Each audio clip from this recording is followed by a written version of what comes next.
Mientras el gobierno haitiano mantiene invariable su veda a los pollos y huevos dominicanos a pesar de las explicaciones de nuestro país, reforzadas por la afirmación de la Organización Panamericana de Salud de que no tenemos gripe aviar, comienza a tomar cuerpo la teoría de que intereses oscuros serían los responsables de esta situación. Simplemente no quieren nuestros productos del otro lado de la frontera, pero curiosamente no se han acordado de los ciudadanos haitianos que viven de este lado y consumen el pollo y el huevo sin problema alguno. No ha habido una sola advertencia, un comunicado o declaraciones dirigidas a estos inmigrantes. Esto levanta suspicacias y para algunos confirma que hay intereses poderosos detrás de esta prohibición, más allá de un problema sanitario.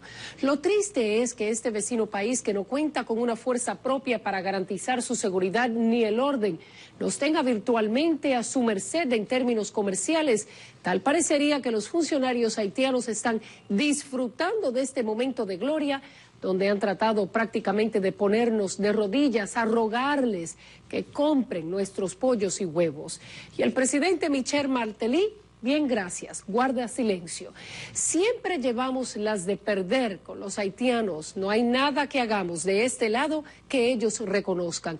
Ni la comunidad internacional tampoco. Ni siquiera el hecho de que fuimos los primeros en llegar en auxilio de ese pueblo tras el terremoto, o la realidad de que en la frontera, por ejemplo, en los hospitales dominicanos, se atienden a más haitianos que criollos. Decía el fecundo escritor Miguel de Cervantes Saavedra que no hay pecado que enoje más a Dios que la ingratitud.